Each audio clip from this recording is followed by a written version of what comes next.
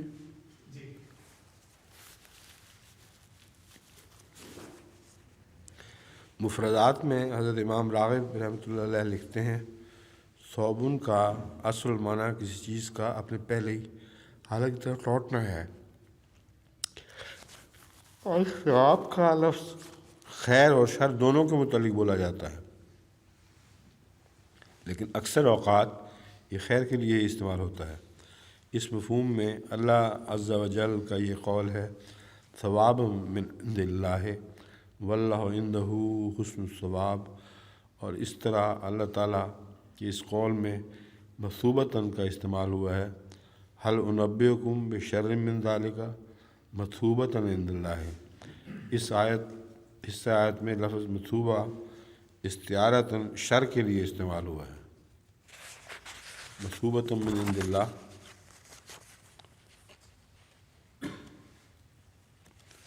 یہ مثوبۃ عند اللہ من نہیں ہے.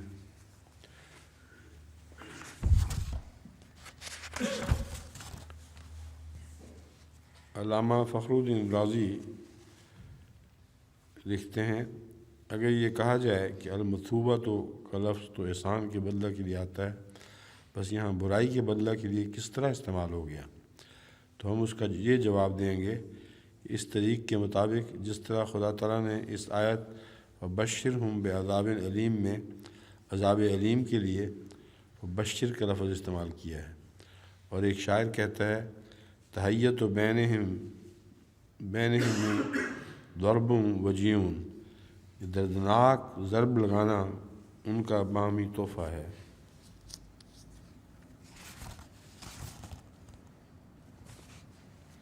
حضرت خلیفہ بن مسیح اول رضی اللہ تعالیٰ عنہ لکھتے ہیں قل هل انبئکم بشر من ذلک فاما الانسان اذا ما ابتلاه ربه فاکرمہ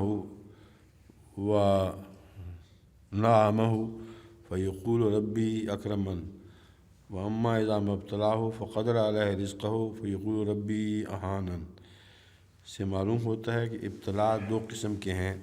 ہمارے ملک میں اگر کسی سے پوچھتے ہیں یہ کیا حال ہے تو وہ کہتا ہے بڑا فضل ہے، جس سے مراد یہ ہے کہ مال مویشی اولاد سب کچھ ہے. اسی طرح فضل الہی کے چھن جانے سے بھی یہی مقصود ہوتا ہے یہ چیزیں ہیں، یہ ہیں نہیں. اللہ تعالیٰ اس صورت میں فرماتا ہے کہ فضل کا دار و مدار تو یتیم کے ساتھ سلوک کرنے، کسی مسکین کو کھانا کھلانے کی ترغیب پر ہے، اور یہ کہ مال سے زیادہ محبت نہ ہو. اس رکوع میں بعثت کے نشان فرمائے ہیں. ترجمہ یہ ہے کیا ہم اطلاع دیں تمہیں اس کی جس کو ایک برا نتیجہ ملا ہے. جعل منہم القردۃ والخنازیر، وہ ذلیل کر دیے گئے، چنانچہ یہودیوں کی نسبت ارشاد ہے الا بحبل من اللہ وحبل من الناس. اور آل عمران 113 اور اگلا حوالہ ہے لا تنصرون یہود 114.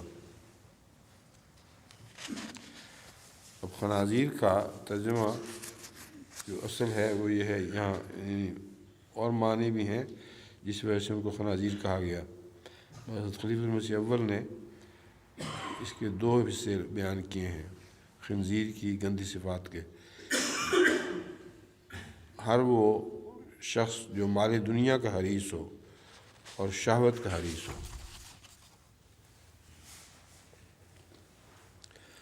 عبد الطاغوت حد سے نکلنے والے کا فرمان بردار، سواء سبیل پاک عمدہ قریب راہ.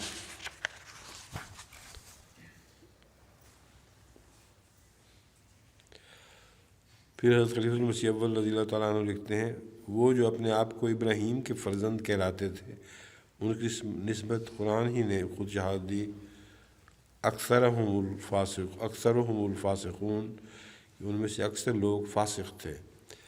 اور یہاں تک فسق و فجور نے ترقی کی ہوئی تھی کہ جعل منہم القردۃ والخنازیر، یہ اس وقت کے لکھے پڑھے سجادہ نشین خدا کی کتاب مقدس کے وارث لوگوں کا نقشہ ہے. وہ ایسے ذلیل و خوار ہے جیسے بندر، وہ ایسے شہوت پرست اور بے حیا ہیں جیسے خنزیر۔ اس سے اندازہ کرو ان لوگوں کا جو پڑھے لکھے نہ تھے، جو موسیٰ کی گدی پر نہ بیٹھے ہوئے تھے۔ پھر یہ تو ان کے اخلاق بد، عادات بد یا عزت و دولت کی حالت کا نقشہ ہے۔ اگرچہ ایک دانش مند اخلاقی حالت اور عرفی حالت کو ہی دیکھ کر روحانی حالت کا پتہ لگا سکتا ہے، مگر خدا تعالیٰ نے یہی بتا دیا ہے کہ روحانی حالت بھی ایسی خراب ہو چکی تھی کہ وہ ابد طاغوت بن گئے تھے، یعنی حدود الہی کے توڑنے والے۔ پھر لکھتے ہیں، ان سے کہہ میں تمہیں ان قوموں کی خبر دوں جنہیں خدا کی طرف سے ان کے ایسے افعال کا بہت برا بدلہ ملا۔ وہ ہیں جنہیں خدا نے بندر اور سور اور شیطان کے پرستار بنا دیا۔ یہ بہت برے پائے کے لوگ ہیں اور سب سے زیادہ راہ حق سے دور بھٹکے ہوئے۔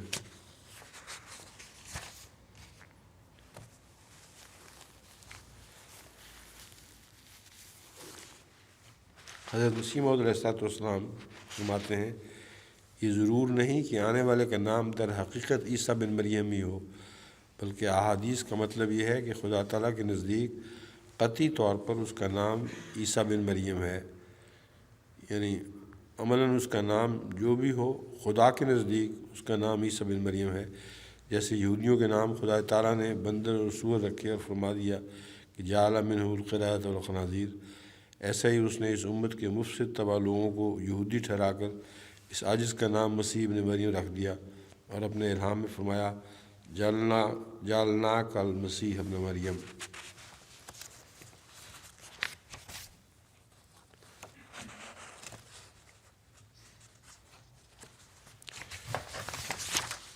اس آیت میں ایک بات قابل توجہ ہے،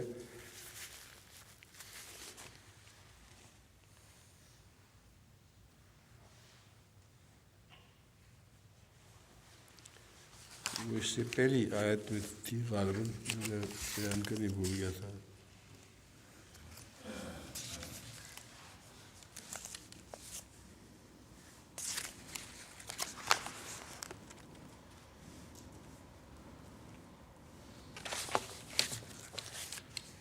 وہ مل نہیں رہی۔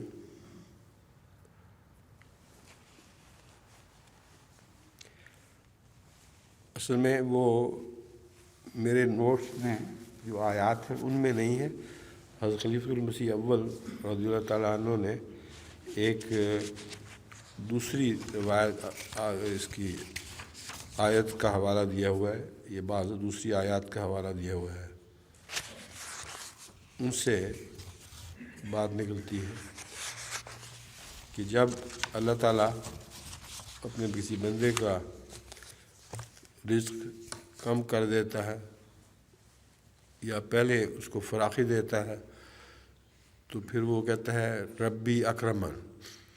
تو یہاں لفظ اکرمن جو ہے یہ گستاخی ہے، کیونکہ اللہ تعالیٰ کسی کا اکرام کرنے کا وہ پابند نہیں ہے، اور وہ اپنی بڑائی کے طور پر کہتے ہیں گویا ہمارے خدا نے ہمارا اکرام کیا، ہمارے سامنے جھکا۔ اور جب ان کا رزق تنگ ہوتا ہے تو کہتے ہیں ربی اہانن، کہ میرے رب نے میری اہانت کی ہے، اور یہ بہت بڑی گستاخی ہے۔ اللہ اہانت نہیں کرتا کسی کی، وہ تو ادنا آدمی کسی بڑے کی اہانت کیا کرتا ہے، تو خدا بندے کی اہانت نہیں کر سکتا، وہ خود بڑا ہے، وہ جھک کر بندے کو بڑا بنایا اور اس کی اہانت کرے، یہ تو ہو ہی نہیں سکتا۔ تو یہ خیال تھا جو پچھلی دفعہ دن پڑھا تو مجھے خیال آیا کہ اب اس کی وضاحت کر دوں۔ آیت 62، وَإِذْ جَاءُوكُمْ قَالُوا آمَنَّا وَقَدْ دَخَلُوا بِالْكُفْرِ وَهُمْ قَدْ خَرَجُوا بِهِ وَاللَّهُ أَعْلَمُ بِمَا كَانُوا يَكْتُمُونَ۔ اور جب وہ تمہارے پاس آتے ہیں تو کہتے ہیں ہم ایمان لے آئے، حالانکہ وہ کفر کے ساتھ ہی تمہارے اندر داخل ہوئے تھے اور اس کے ساتھ ہی باہر نکل گئے، اور اللہ اس کو سب سے زیادہ جانتا ہے جو وہ چھپاتے ہیں۔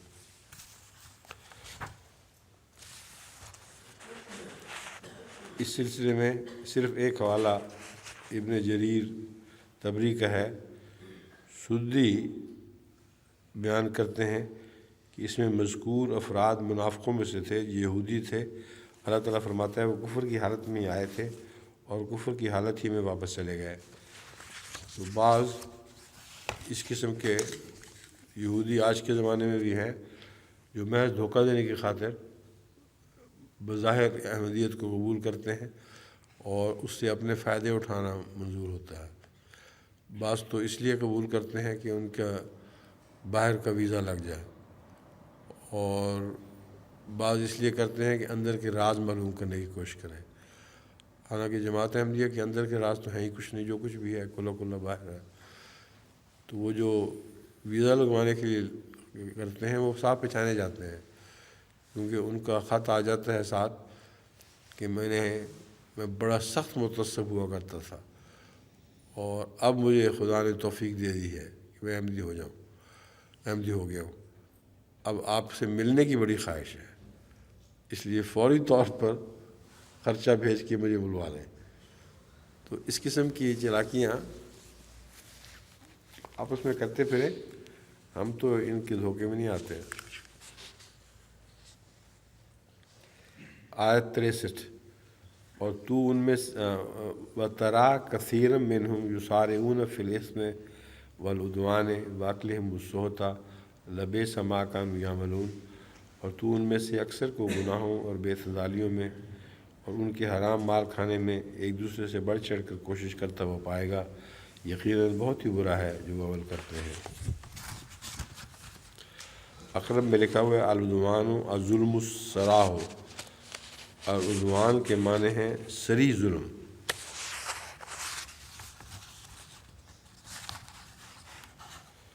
حضرت خلیفۃ المسیح اول رضی اللہ تعالیٰ عنہ کے نوٹس میں ہے والعدوان حد بندیوں سے نکلنے والے، اکلہم السوت حرام خور، یہ زمین اخبار بدر میں چھپا ہوا ہے، نوٹس میں سے نہیں نکالا ہوا۔ والعدوان حد بندیوں سے نکلنے والے، اکلہم السوت حرام خوری میں بارہا لکھا ہوا ہے اکلہم السوت حرام خوری، میں بارہا بتا چکا ہوں کہ انسان کی نیکی اور تقوی کا پتہ مالی معاملات میں لگتا ہے۔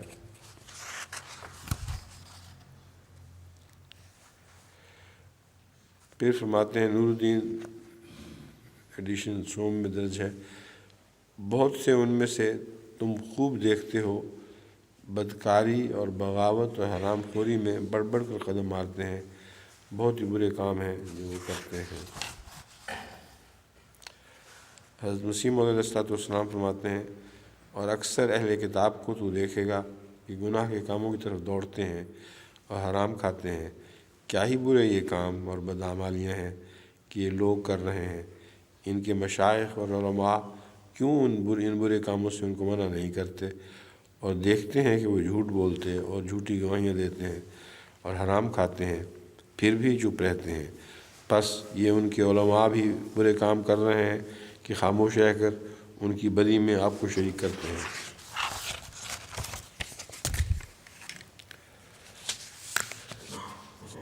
لولا ینہاکم، یہ آیت 64، لولا ینہاکم الربانیون والاحبار عن قولہم الاثم واکلہم السحت لبئس ما کانوا یصنعون، کیوں نہ ربانیوں نے اور کلام اللہ کی حفاظت پر مقرر علماء نے انہیں گناہوں کی بات کہنے اور حرام کھانے سے روکا، کیوں نہیں روکا؟ یہ پہلا کیوں جو ہے یہ آخر تک بگڑے میں چلتا ہے۔ ان کے حرام کھانے سے روکا، یقیناً بہت ہی برا ہے جو وہ کیا کرتے تھے۔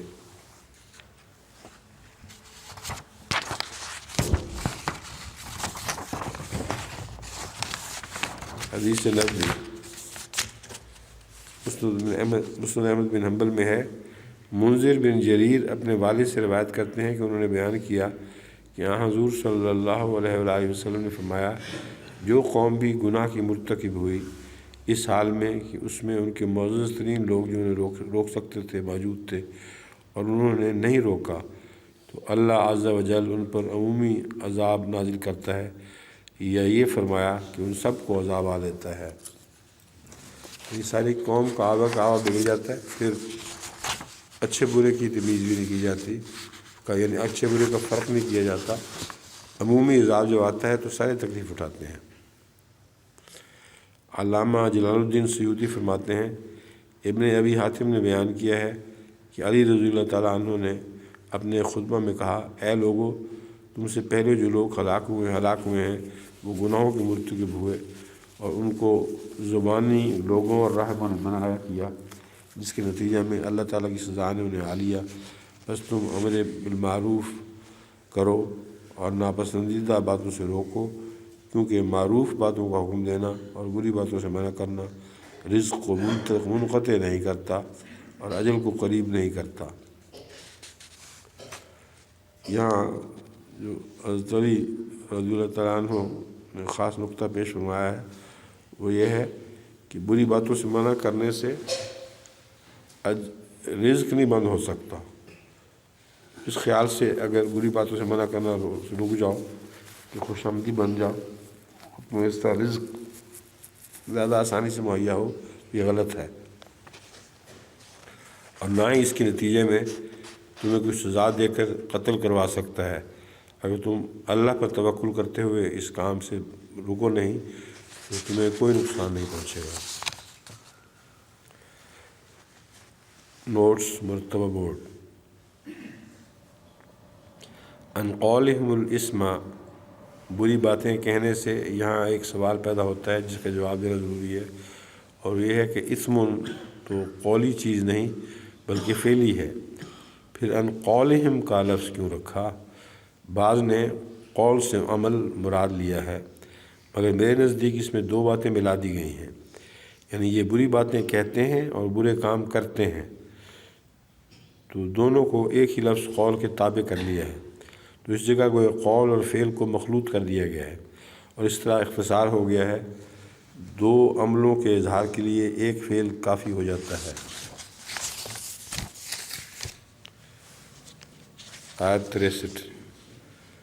وقالت الیہود ید اللہ مغلولۃ غلت ایدیہم ولعنوا بما قالوا بل یداہ مبسوطتان ينفق کیف یشاء وليزيدن كثيرا منهم ما انزل الیک من ربک طغیانا وکفرا والقینا بینہم العداوۃ والبغضاء الی یوم القیامہ کلما اوقدوا نارا للحرب اطفاها اللہ ویسعون فی الارض فسادا واللہ لا یحب المفسدین۔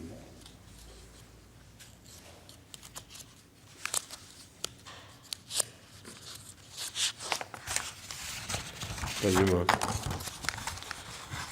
اور یہود نے کہا اللہ کا ہاتھ بند کیا ہوا ہے، خود انہی کے ہاتھ بند کیے گئے ہیں، اور جنہوں نے کہا اس کے سبب سے ان پر لعنت ڈالی گئی ہے، بلکہ اس کے تو دونوں ہاتھ کھلے ہیں، وہ جیسے چاہے خرچ کرتا ہے، اور جو تیرے رب کی طرف سے اتارا گیا ان میں سے بہتوں کو بغاوت اور انکار میں یقیناً بڑھا دے گا، اور ہم نے ان کے درمیان قیامت کے دن تک دشمنی اور بغض ڈال دیے ہیں، جب بھی وہ جنگ کی آگ بھڑکاتے ہیں اللہ اسے بجھا دیتا ہے، اور وہ زمین میں فساد پھیلانے کے لیے دوڑتے پھرتے ہیں، اور اللہ فساد کرنے والوں کو پسند نہیں کرتا۔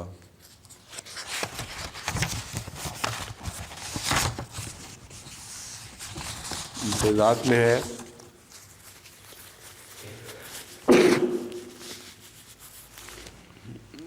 غلل کا اصل معنی غلل کا اصل معنی اندر گھسنا اور داخل ہو جانا ہے، اور اسی سے الغلل نکلا ہے جو درختوں کے درمیان چلنے والے پانی کو کہتے ہیں، اور اس پانی کو غیل بھی کہتے ہیں، اور ان غلہ فی ما بین الشجر کا معنی ہے پانی درختوں میں داخل ہوا اور ان کے بیچ میں بہنے لگا، اور غلہ کا لفظ پاؤں کی زنجیر کے لیے بھی مخصوص ہے، گویا اس سے اعضاء کو درمیان سے مکمل طور پر باندھ دیا جاتا ہے، اور اس کی جمع اغلال ہے، اور غلہ فلان کا مطلب ہے اس کو زنجیروں سے جکڑ دیا گیا، اور بخیل کو مغلول ید کہتے ہیں۔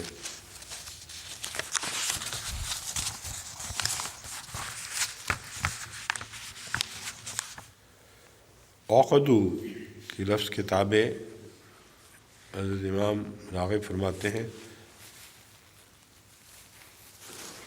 وقدت النار، آگ روشن ہوئی، الوقود ایندھن کی لکڑیاں جن سے آگ جلائی جائے، آگ کے شعلے سے حاصل ہونے والی گرمی کو بھی وقود کہتے ہیں۔ اسی سے وقدت الصیف کا محاورہ ہے جس کا معنی ہے موسم گرما کی نہایت تیز گرمی۔ واتقد فلان غضباً کے معنی ہے فلاں غصہ سے بھڑک اٹھا۔ استعارہ کے طور پر وقد واتقد للحرب کا فعل لڑائی بھڑکنے کے معنی میں استعمال ہوتا ہے، اس میں لڑائی کو آگ سے مشابہ قرار دیا گیا ہے۔ اللہ تعالیٰ نے فرمایا کلما اوقدوا نارا للحرب اطفاها اللہ، اور کبھی استعارہ کے طور پر چمک دمک کے معنی میں بھی استعمال ہوتا ہے، جیسے اتقد الجوہر والذہب، جیسے ہیرا اور سونا چمک اٹھے اس کے لیے بھی اتقدا، اس میں بھی آگ کی طرح ایک تیزی سی شعلہ سا نکلتا ہے۔ علامہ ابن جریر طبری لکھتے ہیں یہ اللہ تعالیٰ کی طرف سے خبر ہے یہود کی ان جسارتوں پر جو اپنے رب کے بارے میں کرتے تھے کہ خدا کی طرف ایسی صفات منسوب کرتے تھے جو اس میں نہیں، اور اس آیت کے ذریعے ان کی سرزنش کی گئی ہے، اور اس میں خدا نے اپنی طرف سے اپنے نبی صلی اللہ علیہ وآلہ وسلم کی تعریف کی ہے کہ یہود قدیم سے آپ کے بارے میں جہالت سے کام لیتے تھے، یعنی آپ کو پہچان کر بھی قبول نہیں کیا، اور آپ کے بارے میں نادانی اور دھوکہ دہی سے کام لیا، اور آپ کے تمام بڑے بڑے احسانات کو جو آپ نے ان پر کیے ان کی ناشکری کی، اور آپ نے ان کو کثرت کے ساتھ ان کے بڑے بڑے جرائم کے ارتکاب پر معاف کیا۔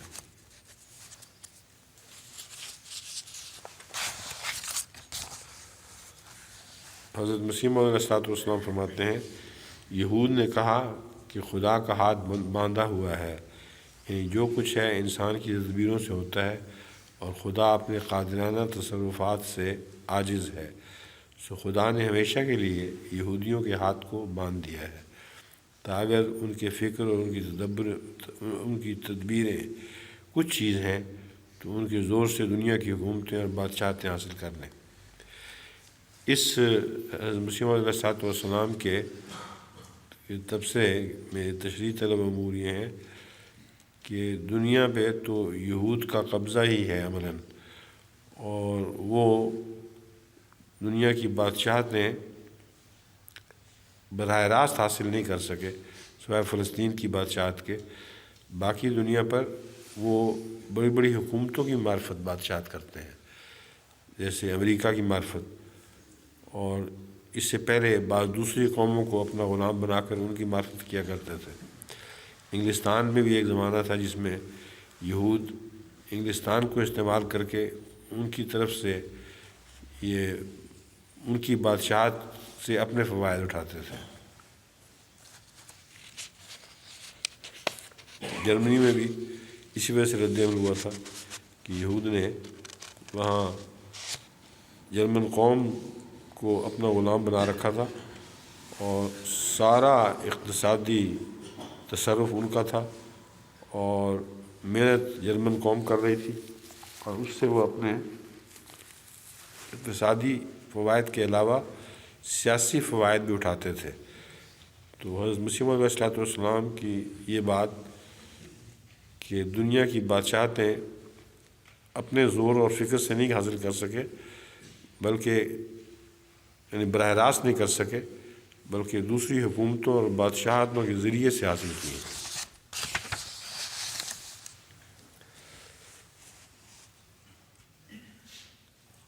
پھر فرماتے ہیں ہمارے مخالف مسلمانوں کا یہ عقیدہ کہ آخری زمانے میں ایک خونی مہدی ظاہر ہوگا اور وہ تمام عیسائیوں کو ہلاک کر دے گا، اور زمین کو خون سے بھر دے گا، اور جہاد ختم نہیں ہوگا جب تک وہ ظاہر نہ ہو، یعنی مسیح ظاہر نہ ہو، اور اپنی تلوار سے ایک دنیا کو ہلاک نہ کرے۔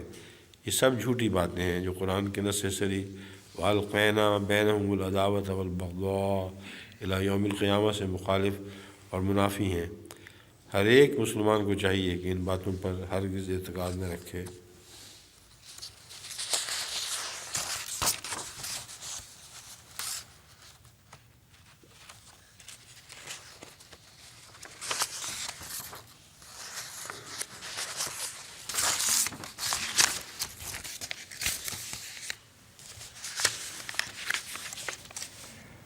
آیت 66 وَلَوْ أَنَّ أَهْلَ الْكِتَابِ آمَنُوا وَاتَّقَوْا لَكَفَّرْنَا عَنْهُمْ سَيِّئَاتِهِمْ وَلَأَدْخَلْنَاهُمْ جَنَّاتِ النَّعِيمِ، اور اگر اہل کتاب ایمان لے آتے اور تقوی اختیار کرتے تو ہم ضرور ان کی برائیاں ان سے دور کر دیتے، اور ہم ضرور انہیں نعمتوں والی جنتوں میں داخل کرتے۔ علامہ ابن جریر طبری کا ایک نوٹ ہے اس کے متعلق۔ وہ فرماتے ہیں کہ وَلَوْ أَنَّ أَهْلَ الْكِتَابِ آمَنُوا وَاتَّقَوْا کے بارے میں قتادہ رضی اللہ تعالیٰ عنہ کہتے ہیں کہ آمنو سے مراد یہ ہے کہ وہ اس کلام پر ایمان لے آتے جو اللہ نے اتارا ہے، اور واتقوا سے مراد یہ ہے کہ ان چیزوں سے اجتناب کرتے جو اللہ تعالیٰ نے حرام قرار دی ہیں، تو لَكَفَّرْنَا عَنْهُمْ سَيِّئَاتِهِمْ، ہم ان کی برائیاں دور کر دیتے۔ اس حوالے میں جو قابل توجہ بات ہے اس آیت میں صرف یہ ہے کہ وہ جو کتاب پر ایمان لے آتے تو یہودی تو نہ رہتے، اس لیے مراد یہ ہے کہ اگر وہ قرآن کریم پر ایمان لے آتے تو بے شک بے حد برائیوں میں ملوث تھے، ان کی ساری برائیوں کا اللہ تعالیٰ تدارک فرما دیتا، اور پھر ان کی سچی اصلاح نفس کی ہو سکتی تھی، ورنہ دھوکہ دے کے جب مسلمان بنتے ہیں تو ان کو کچھ بھی فائدہ نہیں پہنچے گا۔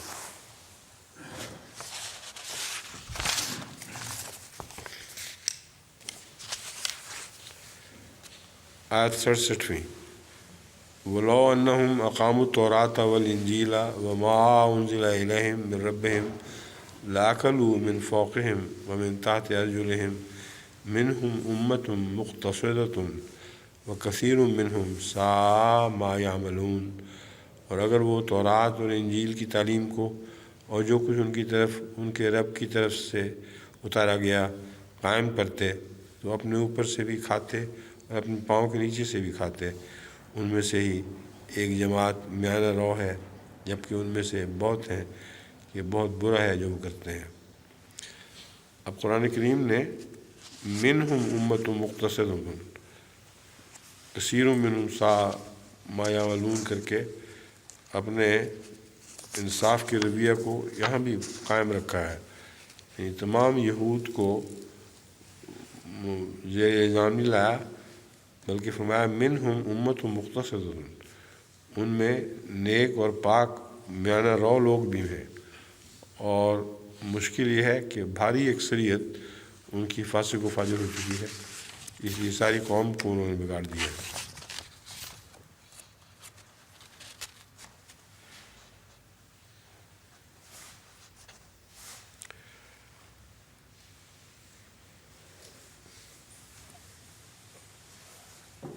ابن جریر الطبری لکھتے ہیں آیت فَأَكُلُوا مِنْ فَوْقِهِمْ وَمِنْ تَحْتِ أَرْجُلِهِمْ، اس سے کیا مراد ہے؟ اپنے اوپر سے اور پاؤں کے نیچے سے۔ تفسیر کرتے ہوئے بجایت کہتے ہیں کہ اس سے مراد آسمانی اور زمینی برکات ہے۔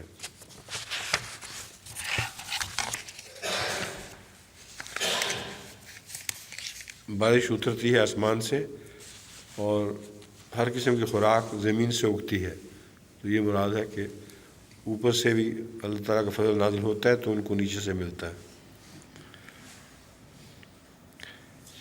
آیت 68 اے رسول اچھی طرح پہنچا دے جو تیرے رب کی طرف، یا ایھا الرسول بلغ ما انزل الیک من ربک وان لم تفعل فما بلغت رسالتہ واللہ یعصمک من الناس ان اللہ لا یہدی القوم الکافرین۔ اے رسول اچھی طرح پہنچا دے جو تیرے رب کی طرف سے تیری طرف اتارا گیا ہے، اور اگر تو نے ایسا نہ کیا تو گویا تو نے اس کا پیغام نہیں پہنچایا، اور اللہ تجھے لوگوں سے بچائے گا، یقیناً اللہ کافر قوم کو ہدایت نہیں دیتا۔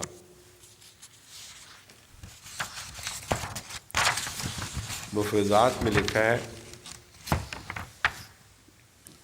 الاسمو کے معنی روکنے کے ہیں، اور اعتصام کے معنی ہے مضبوطی سے پکڑنا۔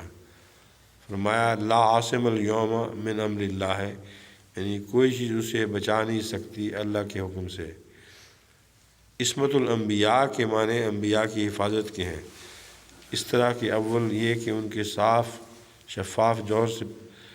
کے ان کو صاف شفاف جوہر سے پیدا کیا، دوم انہیں جسمانی اور روحانی فضائل سے آراستہ کیا، سوم ان کی مدد کی، انہیں استقلال بخشا، ان پر اپنی طرف سے سکینت نازل کی، ان کے دلوں کی حفاظت کی، اور انہیں اپنی توفیق خاص سے نوازا، جیسا کہ فرمایا واللہ یعصمک من الناس۔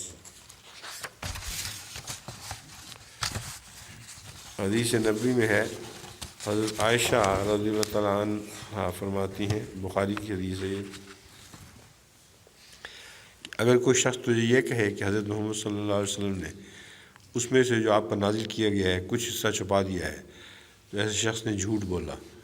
اللہ تعالیٰ تو فرماتا ہے یا ایھا الرسول بلغ ما انزل الیک من ربک، تو اللہ تو حکم دے رہا ہو کہ سب بات پہنچا دے، اور آپ نے کچھ چیزیں چھپا لیا ہو، یہ ممکن ہی نہیں ہے۔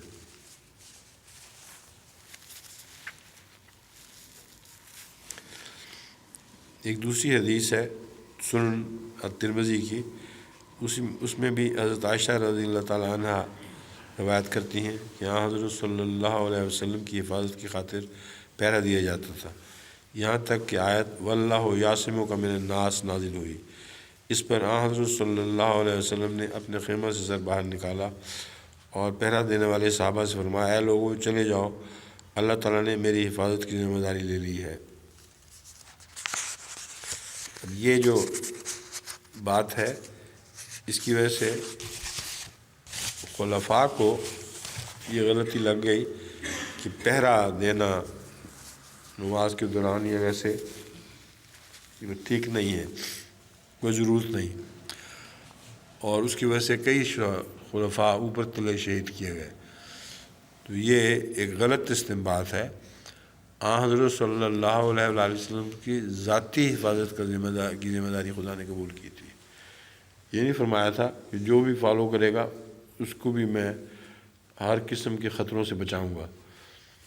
تو واقعتاً شہادتوں کا واقعہ اوپر تلے جو ہوا ہے یہ بتا رہا ہے اس آیت کی غلط تشریح کی گئی ہے، اسی لیے ہمارے زمانے میں پہرے کا رواج ہے۔ خدا تعالیٰ نے احمدیت کے خلفاء سے براہ راست تو وعدہ نہیں کیا کہ میں تمہیں ضرور بچاؤں گا، اس لیے اصل تو بچاتا خدا ہی ہے، مگر دنیاوی تدابیر اختیار کرنا بہرحال ضروری ہے۔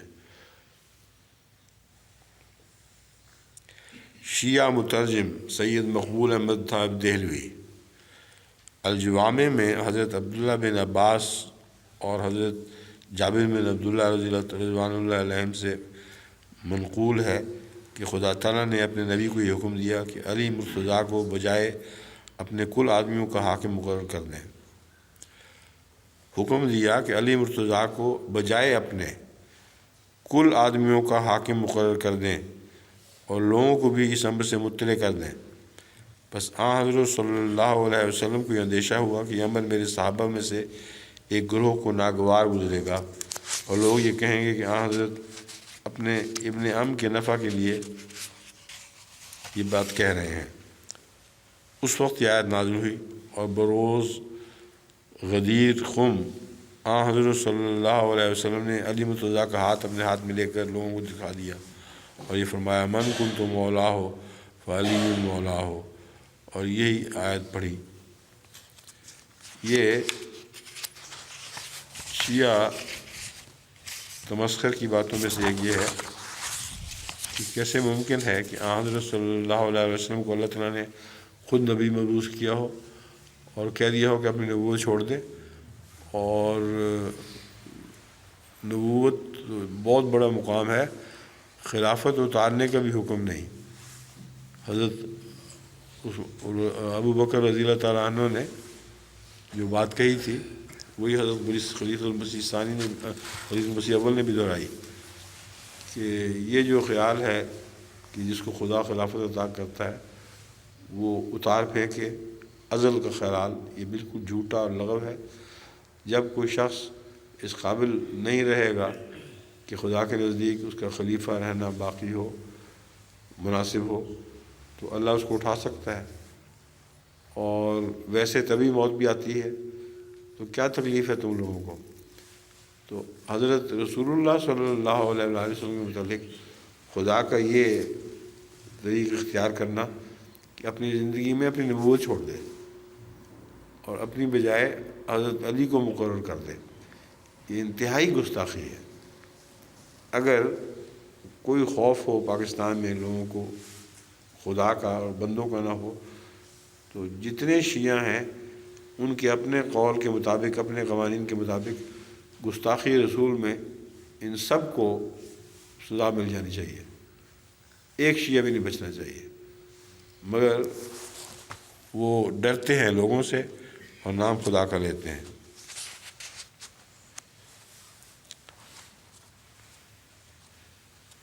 اور مقبول صاحب لکھتے ہیں کہ حکم پہنچا تو رسول اللہ صلی اللہ علیہ وسلم کسی قدر تردد ہوا، خوف یہ تھا کہ لوگ مرتد نہ ہو جائیں، وہ میری تکذیب نہ کریں۔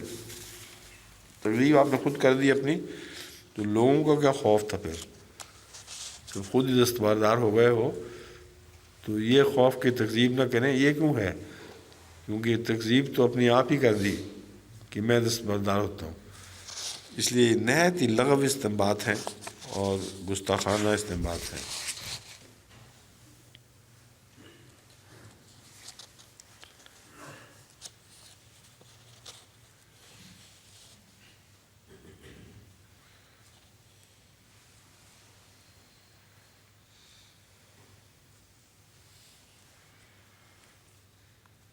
حضرت خلیفۃ المسیح اول فرماتے ہیں بلغ ما انزل الیک، یہ آیت بہت قابل غور ہے کہ نبی کریم صلی اللہ علیہ وسلم مدینہ میں 7 بلکہ 10 مشکلات میں تھے، ایسی حالت میں آپ تبلیغ کرتے رہے۔ اب اس کی مجھے سمجھ نہیں آئی، 7 بلکہ 10 مشکلات میں تھے۔ حضرت خلیفۃ المسیح اول رضی اللہ تعالیٰ عنہ مختصر گو تھے، اس لیے بعض باتوں کی وضاحت نہیں کی اور کسی کو جرت بھی نہیں ہوئی وہاں ان سے پوچھ لیتا۔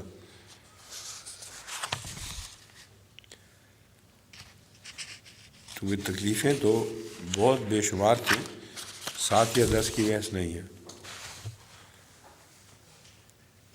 حضرت خلیفۃ المسیح اول رضی اللہ تعالیٰ عنہ کو اس آیت پر ایک نیا مضمون سوجا ہے کہ حضرت عمر رضی اللہ تعالیٰ عنہ کیسے بڑے آدمی، کیسے مدبر تھے اور باروب۔ حضرت عثمان رضی اللہ تعالیٰ عنہ ایک چلتا پرزا قوم بنو امیہ میں سے تھے، یعنی حضرت عثمان چلتا پرزا نہیں تھے بلکہ بنو امیہ بڑی چلتی پرزی قوم تھی، ان میں بڑے بڑے عقلمند اور تجربہ کار تھے۔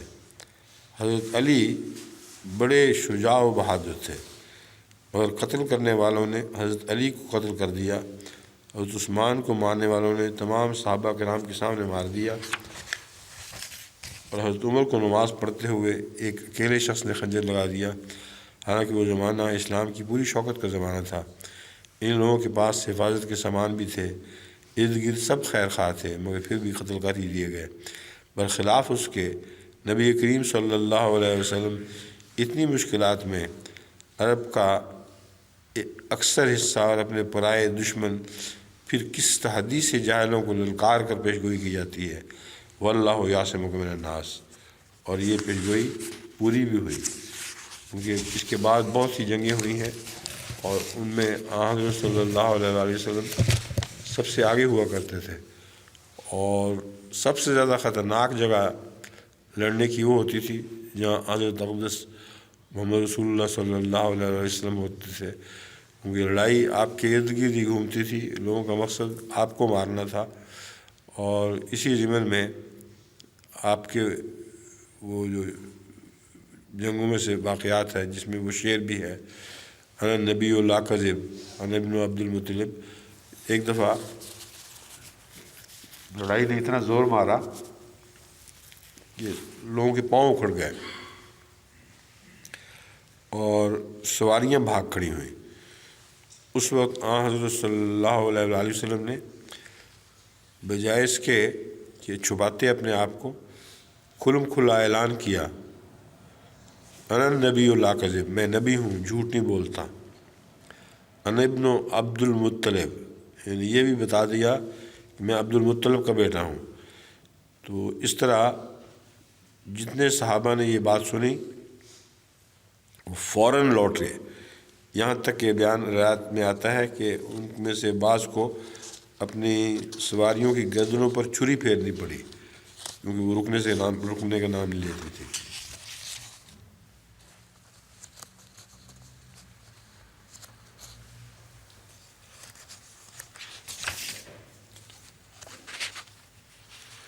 حضرت مسیح موعود علیہ السلام فرماتے ہیں، حضرت صلی اللہ علیہ وسلم کا کسی کے ہاتھ سے قتل نہ کیا جانا ایک بڑا بھاری معجزہ ہے اور قرآن شریف کی صداقت کا ثبوت ہے، کیونکہ قرآن شریف کی یہ پیشگوئی ہے کہ واللہ یعصمک من الناس، اور پہلی کتابوں میں یہ پیشگوئی درج تھی کہ نبی آخر زمان کسی کے ہاتھ سے قتل نہیں ہوگا۔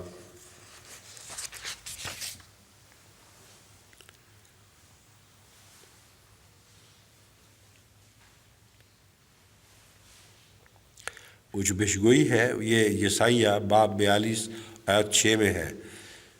وہ الفاظ یہ ہیں، میں خداوند نے تجھے صداقت سے بلایا، میں ہی تیرا ہاتھ پکڑوں گا اور تیری حفاظت کروں گا اور لوگوں کے عہد اور قوموں کے نور کے لیے تجھے دوں گا۔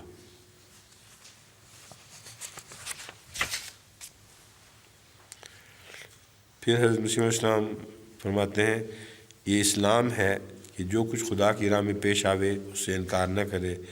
اگر حضرت صلی اللہ علیہ وسلم اپنی عصمت کی فکر میں خود لگتے تو واللہ یعصمک من الناس کی آیت نہ نازل ہوتی۔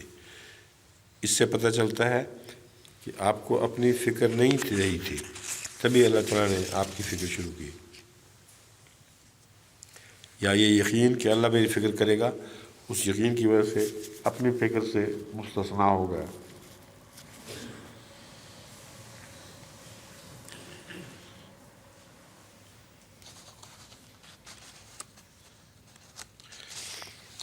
باقی اللہ تعالیٰ کا وعدہ بھی ہو تو ظاہری احتیاطیں کرنا بھی ضروری ہے، اور یہ بھی ضروری ہے کہ خدا کی تقدیر کو چیلنج نہ کیا جائے۔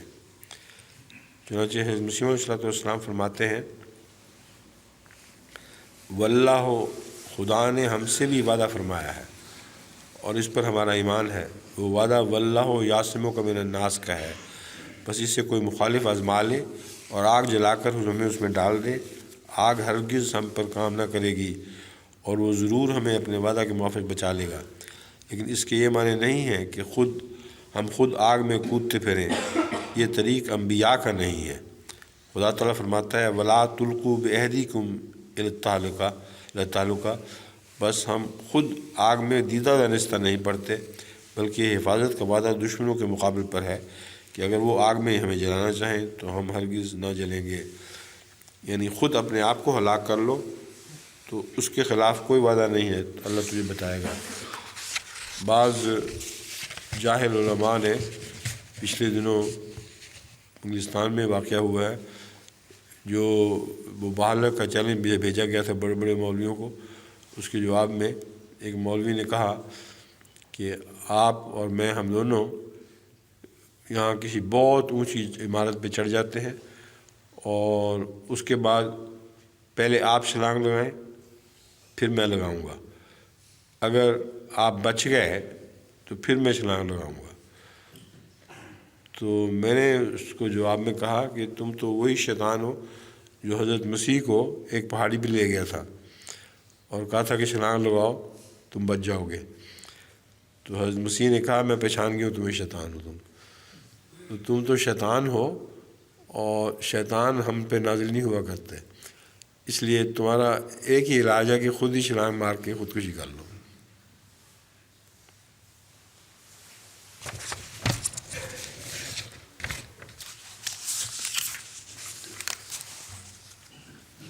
آیت 69 میں نے کہا آپ کا مواد تو ختم ہو رہا ہے،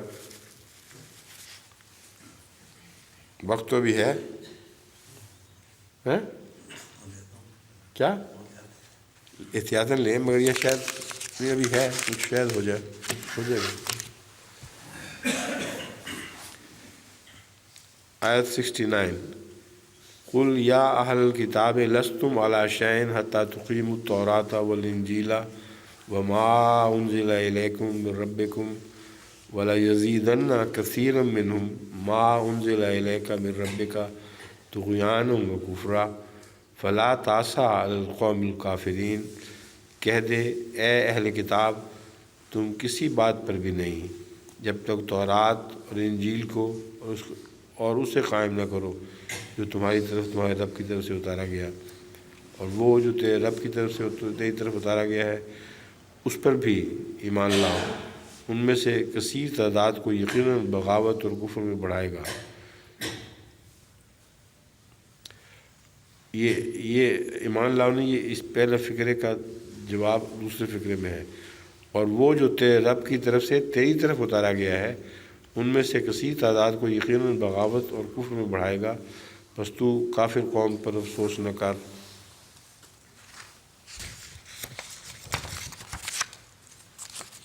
حضرت مسیح موعود علیہ السلام فرماتے ہیں، اس کا ترجمہ اور تفسیر، اے پیغمبر تو یہود اور نصارہ کو کہہ دے کہ جب تک تم توریت اور انجیل کے احکام پر نہ چلو اور ایسا ہی ان دوسری تمام کتابوں پر قائم نہ ہو جاؤ جو خدا کی طرف سے تمہیں دی گئی ہیں، تب تک تمہارا کچھ بھی مذہب نہیں، محض لا مذہب ہو کر اپنے نفسوں کی پیروی کر رہے ہو۔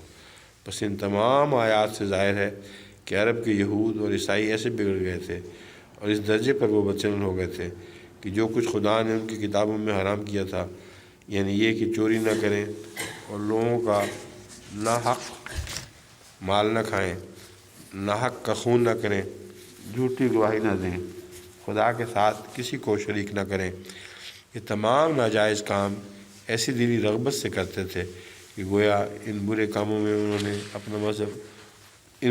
کو انہوں نے اپنا مذہب قرار دے دیا تھا۔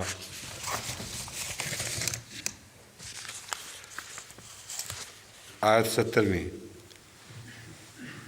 ان الذین آمنوا والذین ہادوا والصابئون والنصارى من آمن باللہ والیوم الآخر وعمل صالحا فلا خوف علیہم ولا هم یحزنون۔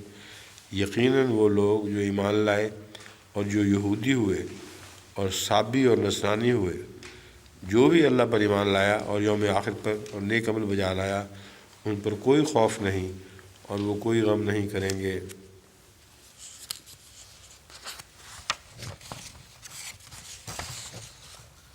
خلیفہ المسیح اول لکھتے ہیں والذین ہادوا، ہر قوم کو آخر اسلام کی طرف جھکنا پڑتا ہے۔ صابی حضرت ابراہیم کو عظیم الشان مانتے ہیں، حضرت یحییٰ کو بھی، وضو کرتے، نماز کا رخ ادا کرتے ہیں، لیکن محمد رسول اللہ صلی اللہ علیہ وسلم کو ماننے میں تامل ہے۔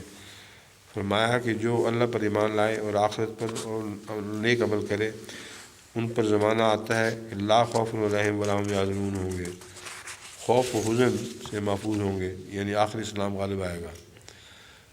یہ ایک تشریح ہے، لیکن اس آیت کریمہ میں اس طرف اشارہ نہیں لگتا کہ آخر اسلام غالب آئے گا، بلکہ ایک بظاہر تغیرات پیدا ہونے والی کی ایک تشریح حضرت خلیفہ مسیح اول نے فرمائی ہے۔ حضرت مسیح موعود علیہ السلام اسی آیت کو ذکر کر کے فرماتے ہیں، یعنی جو لوگ اسلام میں داخل ہو چکے ہیں اور جو لوگ یہود و نصارہ ستارہ پرست ہے۔ جو شخص ان میں سے اللہ اور آخرت کے دن پر ایمان لائے گا اور اعمال صالحہ بجا لائے گا، خدا اس کو ضائع نہیں کرے گا، اور ایسے لوگوں کا اجر ان کے رب کے پاس ہے، ان کو کچھ خوف نہیں ہوگا۔ یہاں مجوس ستارہ پرستوں کو بھی کہتے ہیں، لیکن دیگر ایسے مذاہب جو انبیاء پر ایمان لانے والے تھے ان کے متعلق بھی مجوس کا لفظ استعمال ہوتا ہے۔ اس لیے یہاں غالباً مجوس سے مراد ستارہ پرست نہیں، بلکہ وہ لوگ ہیں جو خدا تعالیٰ کی دوسری کتب اور شریعتوں پر عمل پیرا تھے، اور ان کے متعلق حضرت مسیح علیہ السلام کا قطعی فیصلہ اب اس ترجمے سے یہ نکلتا ہے کہ مسلمانوں کے علاوہ وہ لوگ یہود اور نصارہ اور یہ سب اگر نیک اعمال کریں گے اور آخرت پر ایمان لائیں گے، اصل میں آخرت پر ایمان لانا ان کے اعمال کی حفاظت کے لیے ضروری ہوتا ہے، اور یہ مراد نہیں ہے کہ وہ اسلام سے مبرہ ہو جائیں گے، اسلام لانے کی قید سے مستثنیٰ ہو جائیں گے۔ مراد یہ ہے کہ ایسے لوگ بے شمار دنیا میں موجود ہیں جن تک اسلام کا پیغام صحیح نہیں پہنچتا، لیکن نیک دل اور اپنی کتابوں پر ایمان لانے والے اور اس کے علاوہ آخرت پر ایمان لانے کے نتیجے میں اپنے اعمال کی حفاظت کرتے ہیں، یہ وہ لوگ ہیں جن کو کوئی غم نہیں ہوگا، اور اللہ تعالیٰ ان کو خوشخبری دیتا ہے کہ وہ جنتوں میں داخل ہوں گے۔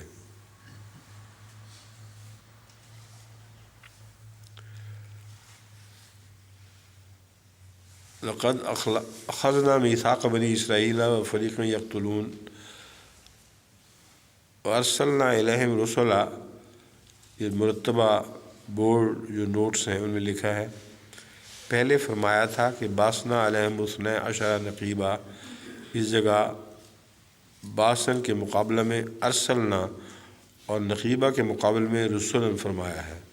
اس سے معلوم ہوتا ہے کہ وہ نقباء رسول ہی تھے جو بنی اسرائیل میں حضرت موسیٰ علیہ السلام کے بعد آئے تھے۔ آیت 72۔ وَحَسِبُوا أَلَّا تَكُونَ فِتْنَةٌ فَعَمُوا وَصَمُّوا ثُمَّ تَابَ اللَّهُ عَلَيْهِمْ ثُمَّ عَمُوا وَصَمُّوا كَثِيرٌ مِّنْهُمْ وَاللَّهُ بَصِيرٌ بِمَا يَعْمَلُونَ، اور انہوں نے گمان کیا کہ کوئی فتنہ برپا نہ ہوگا، بس وہ اندھے اور بہرے ہو گئے۔ بعد ازاں اللہ ان پر توبہ قبول کرتے ہوئے جھکا، پھر بھی ان میں سے کثیر لوگ اندھے اور بہرے ہی رہے، اور اللہ جو وہ کرتے تھے اس پر گہری نظر رکھنے والا تھا۔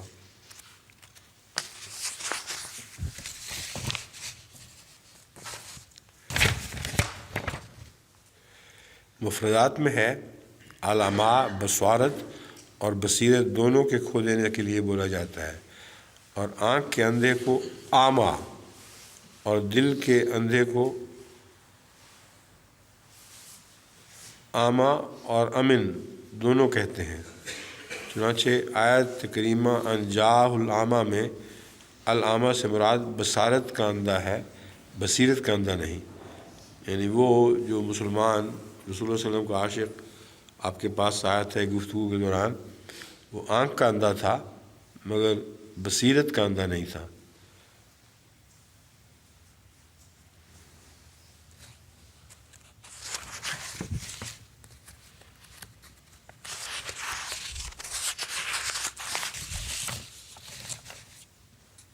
سمو مفردات میں ہے السمم، کے معنی ہے سماعت کی حس کا ضائع ہو جانا۔ اس سے مراد ہر وہ شخص ہوتا ہے جو نہ تو حق کی آواز سنے اور نہ ہی اسے قبول کرے۔ قرآن کریم میں ہے سم بکم امیون، سم و امیانہ، والاسم والبصیر والسمیع هل یستویان۔ اقرب میں ہے سم الرجل، اس کے کان بند ہو گئے اور اس کی شنوائی بھاری ہو گئی، اس کو اسم کہتے ہیں۔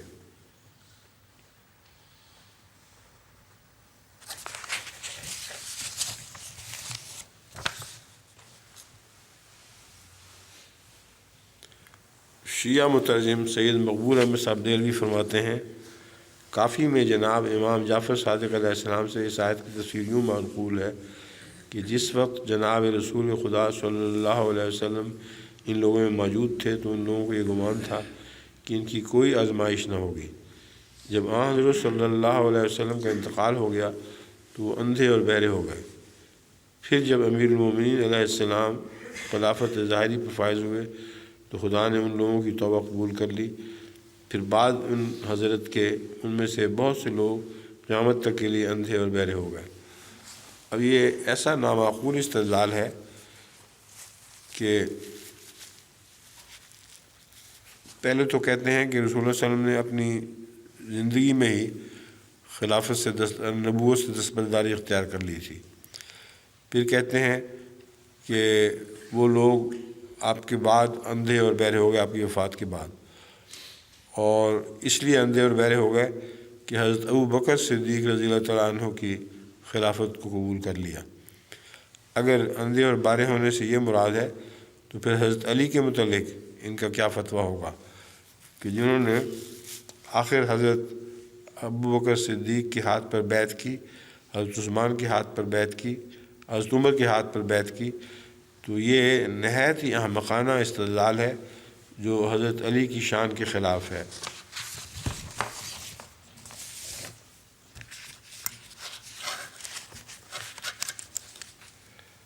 لقد کفر الذین قالوا ان اللہ هو المسیح ابن مریم وقال المسیح یا بنی اسرائیل اعبدوا یا بنی اسرائیل اعبدوا اللہ ربی و ربکم انہ من یشرک باللہ فقد حرم اللہ علیہ الجنۃ ومأواہ النار وما للظالمین من انصار۔ یقیناً کفر کیا ان لوگوں نے جنہوں نے کہا اللہ ہی مسیح ابن مریم ہے، جبکہ مسیح نے تو یہی کہا تھا اے نبی اسرائیل، جبکہ مسیح نے تو یہی کہا تھا اے بنی اسرائیل، اللہ کی عبادت کرو جو میرا بھی رب ہے اور تمہارا بھی رب ہے۔ یقیناً وہ جو اللہ کے شریک ٹھہرائے اس پر اللہ نے جنت حرام کر دی ہے اور اس کا ٹھکانہ آگ ہے، اور ظالموں کے کوئی مددگار نہیں ہوں گے۔ مفردات میں ہے آیت مأواہم جہنم، ماوا کے معنی رہنے کی جگہ ہیں، یعنی جب انسان کسی جگہ سفر کر کے جاتا ہے اور وہاں سفر ختم ہو جائے، آگے پھر کوئی نہ رہے تو اس کو ماوا کہتے ہیں۔ اور اس کے علاوہ اقلب میں یہ معنی بھی لکھے ہیں کہ ہر وہ جگہ جہاں کوئی دن یا رات کو پناہ لے، خواہ عارضی پناہ ہو۔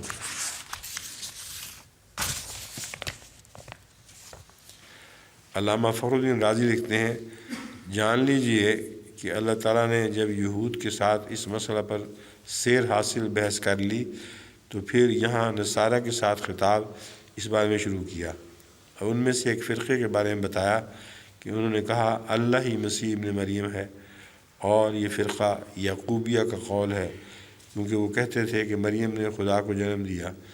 شاید ان کے اس اعتقاد کا مفہوم یہ ہو کہ وہ کہتے ہوں کہ اللہ تعالیٰ عیسیٰ کی ذات میں حلول کر گیا اور وہ عیسیٰ کی ذات کے ساتھ متحد ہو کر ایک ہی ہو گیا۔ پھر اس نے مسیح کے بارے میں بیان کیا ہے کہ اس نے کہا او بدو، اور اس میں اس طرف توجہ دلائی گئی ہے کہ نصارہ کے قول کے فساد کو ظاہر کرنے پر قول مسیح حجت قاطع ہے، اور یہ اس لیے کہ آپ نے اپنے اور اپنے غیر کے درمیان کوئی فرق نہیں کیا اور تسلیم کیا کہ حدوث و تغیر کے آثار آپ پر بھی واضح ہیں۔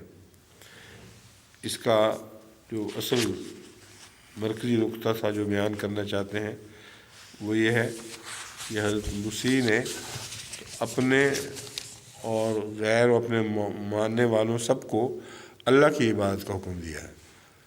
تو اگر وہ بھی خدا کے بیٹے ہوتے، باقی سب بھی بیٹے ہوتے، تو پھر یہ سارے بیٹے ہو گئے، اور اس کا مطلب ہے کہ یہ روحانی معنی ہے، اور حضرت مسیح کو الگ بیٹا قرار دینے کی کوئی بھی حکمت باقی نہیں رہتی، کیونکہ بیٹا باپ کے اصل پر ہوتا ہے، اور بیٹے نے اگر باپ کی عبادت کی تو عبادت کا سلیقہ کس سے پایا اس نے ورثے میں، اللہ نے تو کسی کی عبادت نہیں کی۔ تو صاف پتہ لگا کہ اس پہلو سے بھی حضرت عیسیٰ علیہ الصلوۃ والسلام خدا کے بیٹے نہیں تھے، بلکہ یہ ایک فرضی قصہ گھڑ لیا ہے۔ قرآن کریم کی بعض چھوٹی سی آیات میں بھی عیسائیت کے بگڑے ہوئے عقیدوں کو بالکل دفنا کے رکھ دیا گیا ہے، اور بہت سی ایسی آیات ہیں جن سے پتہ چلتا ہے کہ حضرت عیسیٰ علیہ الصلوۃ والسلام پر یہ الزام غلط ہے کہ وہ کہتے تھے کہ میں خدا کا بیٹا ہوں۔ لقد کفر الذین قالوا ان اللہ من انصار، مرتبہ نوٹ بورڈ۔ لقد کفر الذین قالوا ان اللہ والمسیح ابن مریم، عیسائیوں میں 3 گروہ ہیں۔ بعض کہتے ہیں کہ خدا ایک ہے، وہ مسیح کو خدا تعالیٰ کی ایک صفت سمجھتے ہیں۔ وہ کہتے ہیں کہ ان اللہ والمسیح ابن مریم، کہ اللہ اور مسیح ایک ہی ہیں۔ نمبر 2 گروہ کہتا ہے کہ 3 مجسم خدا ہیں، ان میں سے مسیح ایک ہے۔ یہ اقانیم والا گروہ، اقانیم ثلاثہ جن کو کہتے ہیں۔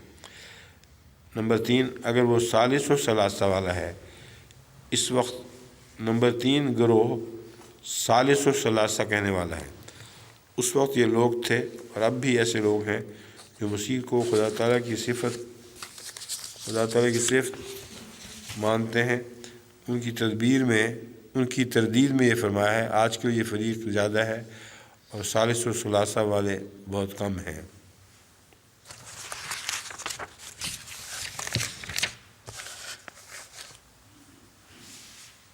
لقد کفر الذین قالوا ان اللہ ثالث ثلاثہ وما من الہ الا الہ واحد وان لم ينتہوا عما یقولون لیمسن الذین کفروا منہم وعذاب علیم نہیں ہے، لیمسن الذین کفروا منہم عذاب علیم۔ آیت 74۔ یقیناً کفر کیا ان لوگوں نے جنہوں نے کہا کہ اللہ 3 میں سے ایک ہے، حالانکہ ایک ہی معبود کے سوا اور کوئی معبود نہیں، اور اگر وہ اس سے باز نہ آئے جو وہ کہتے ہیں تو ان لوگوں کو جنہوں نے کفر کیا دردناک عذاب آ لے گا۔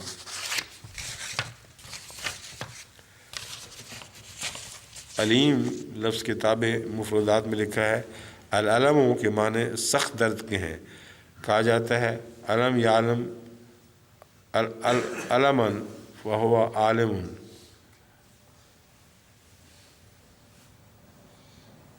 علم یعلم علمن فہو عالم۔ قرآن میں ہے فَإِنَّهُمْ يَعْلَمُونَ كَمَا تَعْلَمُونَ۔ پھر ایک یہ بھی ہے، اس سے یہ فعل جو ہے یہ اس کو متعدی بنانا ہو یہ لازم ہے، تو اس کا ایک طریقہ ہے عالم تو پڑھتے ہیں کہ عالم تو فلانن، میں نے فلاں کو سخت تکلیف پہنچائی۔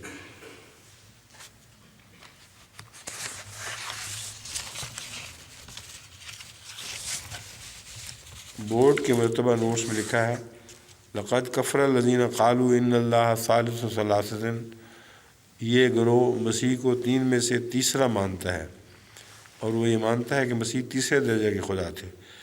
وہ کہتے ہیں کہ بیٹے کا کفر معاف نہیں ہو سکتا، اس لیے اول درجہ پر خدا کو اور دوسرے درجہ پر روح القدس کو اور تیسرے درجے پر مسیح کو مانتے ہیں۔